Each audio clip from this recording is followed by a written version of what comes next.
Hi guys. I hope everybody's having a good week. I know it's only Tuesday, but I know my week's been going by pretty quickly. Um, Sorry for doing my post so early on Tuesday. I usually do it later on Thursday or Friday, but it's been pretty busy lately between work and coming to class and coaching the lacrosse team in Canton.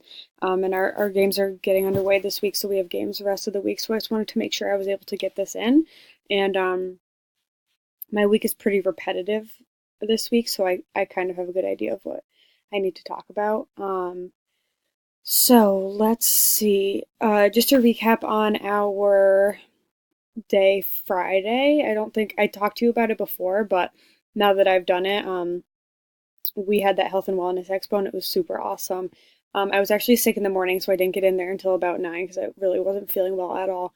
But I got there. I did backyard games, so I played cornhole and can jam and all that stuff. That was my first session. Um, my second session, I actually ended up. I'm really into CrossFit, and I've been doing that for a long time. And a couple of our sorry, sorry, a couple of our teachers just got the funding to actually start a CrossFit club at her school, which is super awesome. For those of you who don't know what CrossFit is, it's a type of workout. It's strength training, but also high intensity training. So typically, what a workout looks like is a lift or two. So on a given day, you might do step ups, weighted step ups, and you might squat. Those might be your two lifts for the day. And then you follow it with a high intensity workout, which is usually 12 to 15 minutes of either body weight or sometimes lightweight workouts. So burpees, pull ups, rowing on the erg, all that stuff. So I got to help out with that session because I've done that a lot. And the teacher who started the club is doing an intro for the teachers because a lot of them didn't know what it was, so they didn't really understand why that was something that we were starting. And the teachers that came to it really enjoyed it. We kind of taught them about CrossFit and the story behind it, and showed them a video, and then actually put them through a workout, and it was super awesome. So that was a lot of fun. From there, we had lunch, and then we came back, and what did I do? I played. Why can I not remember what it's called? Big paddles on the floor. I can't remember if anybody can remember. It's like a short net, and you have paddles and like wiffle balls practically, and you're just hitting them back. No, I don't know what it is. Sorry. Um, I did that, and then I ended my day in the chiropractic session, which was really awesome. He taught us a lot about health and wellness in general, and then what the purpose of going to a chiropractor is and what they're able to do and how they're able to help you and the different things he offers. And then he actually cracked whatever you needed, cracked and aligned. So that was really cool, and I really enjoyed it. So it was a really awesome day. It looked like everybody had a lot of fun and was able to do things that they were interested in doing. So that was awesome. Um, so far this week, I started my day yesterday again in a full day of CSE meetings over in the junior high, and I also had a ton of them today as well. So I've spent most of my time there this week. Um, Same thing as usual, going through what we're going to put students in. We had one interesting one today that took, usually they only take about 20 minutes. This one took closer to an hour. He's a student who actually lives in Snai, which is out on the reservation for those of you who don't know where that is. So he travels quite a way. Kids that live on the reservation and on Cornwall Island are given the option of what school they'd like to go to. For this student, unfortunately, he was kicked out of Salmon and out of Snai School. He's been through a significant amount of trauma in his past and acts out like seriously. Destroyed classrooms in Snai and was kicked out of there, and then did the same thing at Salmon. So he was sent to a school in Ottawa that was residential. He spent a lot of time there, and now he's at Messina, and this is actually the longest he's been at a school. He did start with those behaviors, and we've seen him destroy a lot of stuff, but he had gotten better. This year he came to school multiple times at the beginning of the year and got suspended for bringing weapons to school, knives. So his last suspension was very long. It ended December 16th, and he hasn't come back to school since. So he's got, as you can imagine, tons and tons of workers involved in his family. He lives with his grandma. She does the best she can. It's hard. If I was able to tell you his whole story, it's just really a lot of neglect, parents using, sexual abuse, you name it, and this kid's seen it. So he's rough. He admits that when he is in Messina and not on the res, he's hanging out in what he calls crack houses. He's seen people shoot up. They're worried that he's done it before because he came home with track marks on his arm. It's just a mess. So that was an interesting one to sit through, and see all the people, all the workers involved in his life. So that took up a lot of my day today. Let's see. So yesterday, I had a student. I don't think I've talked about him before. I see him a decent amount. He came into me yesterday, and he doesn't like to cry in front of people, but we've built a pretty good relationship. So as soon as he shut the door, he just broke down, and I knew something was going on because he's usually a pretty happy kid, but he'll come see me when he needs to.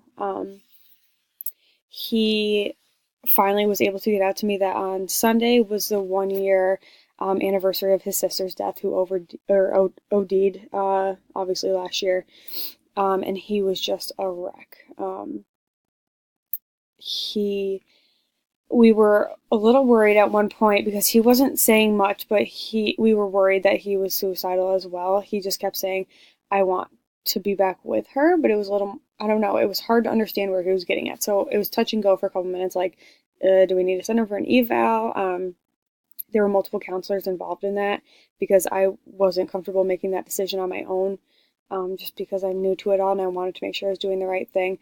When we were finally able to get him calmed down and talk to him, he just said, I miss my sister. That was the closest person I have to me, and I just wish he was still here with us. So it was rough, and obviously sad to see a student go through that who has lost the most important person in their family, and for all of that emotion to be brought back up as it's the 1 year, it was tough, and he had a very hard time getting it together, and we ended up sending him home early because it was just too much for him. And we made plans for him to get into Messina Wellness for counseling as well, because his mom took him out of counseling. We're not really sure why. We kind of asked her, and she's kind of like the suck it up type, like, this is what we've been dealt and this is how we're going to deal with it. And unfortunately, her son just isn't the same way. He needs more intensive support. So that's something that we talked about, and are working on right now. He was back in school today. He came in and saw me, seemed to be doing a little better. And we're just going to take it from there and make sure we're checking in with him daily, weekly. He's got resource teachers, Liberty Partnership, a lot of people that are around to check on him. So that's what we're doing with him right now. I guess one other thing from yesterday was I had to sit in on a CSE of one of the counselors who wasn't there. So what happened was we were all sitting at lunch, and I obviously wasn't paying attention. And they're like, "Oh no, they said the kid's name to cover this afternoon because Nicole's not here." And everybody went, "Nosies, I'm not doing it." And I was just sitting there like, "What?" So I ended up having to go to this. He's not a bad kid. He's a really awesome kid. His mother has been really hard to work with over the last couple years. He was my student last year as he was a freshman, and I saw him for mandated. It was okay. He hates his mom. He hates her. She's very controlling. His two older siblings have moved out, and even on breaks from college, they don't come home because she's so controlling. Wants to know every aspect of their life. She's just a lot to handle. And she was upset with the school because he was in mandated counseling again this year with Julie White, who's one of the other counselors. His counselor academically is Nicole LePage, but we have one counselor that has a lighter caseload, and they do most of the mandated, except for the freshmen that I take. So Julie was doing his mandated. His mom, for some reason, thought that mandated counseling meant that he got to meet with his actual counselor and get extra academic support. Like almost like tutoring is what she seemed to think it was. And we kind of had to explain to her, like, no, that's not what mandated is. So she took him out of that and was really angry with us that He sees a counselor outside of school, and why would we put him in this? So it was a tough CSE to sit through and kind of just explain to this mom, this is what mandated is, and this is why kids are in mandated. And that's just a hard conversation to have, um, especially with the kids sitting there and him and his mom don't get along, which is part of the reason he was in mandated in the first place. So that was an interesting CSE that I got thrown into. It was fine for me because I know the parents, and I was fine with, they were fine with me last year. Um, so we got it figured out, but it was definitely a more intense CSE than some of the other ones that I've been sitting in the last couple of days. Let's see. So I guess the one other thing that I've spent a lot of my time doing this week is just making sure all of the eighth graders coming up to ninth grade next year have their schedules input so we can begin to build our master schedule next year, which will happen next week, which will happen on Tuesday and Wednesday. We get a conference room off campus actually for 2 days, and all the counselors go and work on it there. So this week we have to make sure all the course selections are in, so we know the numbers and how many sections of each course we need to do. Right now we're behind a little because the junior high hasn't sent over our recommendations for STEM science, which is the level below biology. So those students who really struggle with science would be put into STEM instead of being thrown into bio. So we're waiting on those recommendations to have everything set along with studio and art. So in Messina, we have studio and art, and below that we have Art Survey 1 and Art Survey 2, which are the basic arts that we put students in their first year, and then they can move on after that to studio and drawing, studio and art if they wanted to, ceramics, photography, all that good stuff. But the students that are really advanced and excel in art in the junior high are recommended for studio and art. So those options are open more so to them, and it's a more advanced course than art survey. So I'm waiting on those as well. But once we have that, I think we're all set. I got all of my courses typed into the computer, and everything's ready to go for those eighth graders. I guess one other thing we have to wait for, kind of, but it'll be slight number changes, is just the rest of the CSEs to be done to see what kids are going to be recommended for, whether it be 12-on-1 in the high school or regular ed track, whether they're going to be in STEM and Algebra 1A or Algebra and Bio. So just some of those small changes that we have to work with still. So that's pretty much my week so far. Oh, one other thing, my student that was, I want to talk about this just because I've seen her a lot this week and she's in good spirits. My student who I talked about, I think 2 weeks ago, who was sexually assaulted by her father, came in today, and she saw yesterday her counselor in Malone and found out that North Star in Malone is actually opening another facility in Messina right across from the hospital, so that those students that they see in Malone that are actually Messina students can be seen by the same counselor that they'd have in Malone, but in Messina. So that's super awesome.